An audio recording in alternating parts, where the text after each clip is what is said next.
लोकसभा की 542 सीटों के लिए काउंटिंग जारी है। अब तक के रुझानों में एनडीए को 290 सीटें मिलती दिख रही हैं।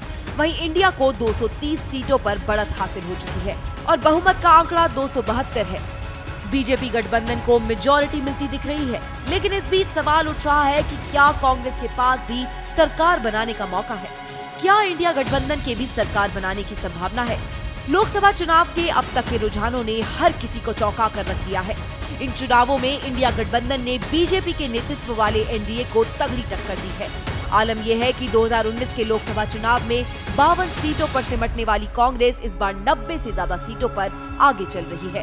वहीं 400 पार का नारा लगाने वाली बीजेपी अकेले दम पर बहुमत लाने में नाकाम साबित हो रही है, तो पूरी एनडीए मिलकर भी बमुश्किल 300 पार पहुंच पा रही है। इसका मतलब ये है कि पीएम मोदी के चेहरे पर चुनाव लड़ने वाली बीजेपी इस बार अपने दम पर बहुमत भी हासिल नहीं कर पाएगी। ऐसे में सरकार चलाने के लिए उसे अपने सहयोगी दलों के रहमो करम पर निर्भर रहना पड़ेगा और इसका नुकसान पार्टी को अपने फैसलों के दौरान उठाना पड़ सकता है। इन नतीजों ने अगर किसी को खुशी दी है तो वो है इंडिया गठबंधन।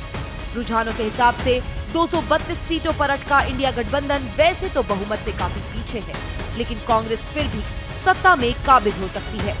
आंकड़ों पर गौर करें तो बीजेपी भले ही खुद बहुमत हासिल नहीं कर पाई, लेकिन एनडीए के पास स्पष्ट जनादेश है और वो लगातार तीसरी बार सत्ता पर काबिज होने के लिए तैयार है।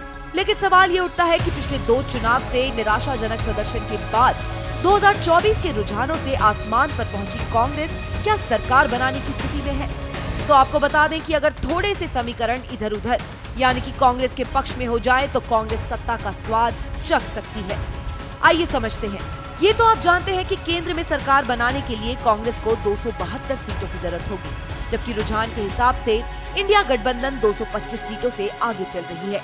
इसका मतलब ये है कि कांग्रेस को सरकार बनाने के लिए 47 सीटों की और जरूरत होगी। तो इन सीटों की कमी को पूरा करने के लिए सबसे पहले तो राहुल गांधी के नेतृत्व में कांग्रेस को दूसरे राजनीतिक दलों और निर्दलियों की ओर रुख करना होगा, जो करीब 20 सीटों पर आगे चल रहे हैं। इसके बाद कांग्रेस महाराष्ट्र में शिवसेना शिंदे गुट और एनसीपी अजीत पवार को मनाने में अगर कामयाब हो जाती है तो उसे 8 सीटें और मिल जाएंगी। इस तरह कांग्रेस को 28 सीटें मिल सकती हैं, लेकिन अब भी उसे बहुमत के लिए 19 सीटों की जरूरत होगी। तो अब कांग्रेस अगर बिहार में नीतीश कुमार को अपने पाले में ले आए तो उसे 15 सीटें और मिल सकती है। क्योंकि जेडीयू रुझानों में इतनी सीटों पर आगे चल रही है, इसके बाद अगर बीजेपी के कुछ सहयोगी दल नाराजगी के चलते कांग्रेस के खेमे में आ जाते हैं तो केंद्र में राहुल गांधी की सरकार बन सकती है। श्रेष्ठ उत्तराखंड पर खबरों से जुड़े रहने के लिए चैनल को सब्सक्राइब और लाइक करें, बेल आइकन दबाएं और देखते रहें श्रेष्ठ उत्तराखंड।